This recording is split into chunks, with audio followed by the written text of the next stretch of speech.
வணக்கம் நண்பர்களே, உங்கள் பொன்மொழி உங்களுக்காக புதிய தகவல். அந்த கூட்ஸ் இல்லைன்னா அந்த கூட்ஸை ரிஜெக்ட் பண்ணுறதுக்கான ரைட் பையருக்கு இருக்குது. இதுதான் நம்ம இவ்வளோ நேரம் பார்த்துருந்தோம். இப்போ இந்த கண்டிஷனில் இது ஒன் சைடாக இருக்க மாதிரி ஒரு ஃபீல் இருக்கா இல்லையா? ஸோ இங்கே பிரீச் ஆஃப் கண்டிஷன் இருந்தால் பையர் ரிஜெக்ட் பண்ணலாம்.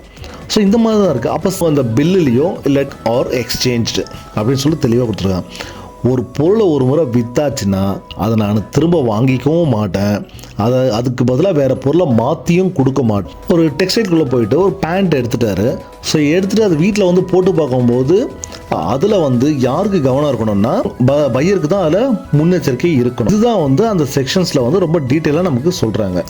அவரோட அஜாக்கிரதைக்காக அவர் அந்த ஃபால்ட்டை டிஸ்க்ளோஸ் பண்ணியிருக்காரு. பையர் அதில் விழிப்புணர்வு இல்லாமல் அதை மொத்தமாக வாங்கியிருக்காரு. ஸோ இப்போ இந்த இடத்துல seller is not liable for அந்த quality or fitness conditions right as a buyer பாலை சாப்பிட்டு அவங்க இறந்துட்டாங்க.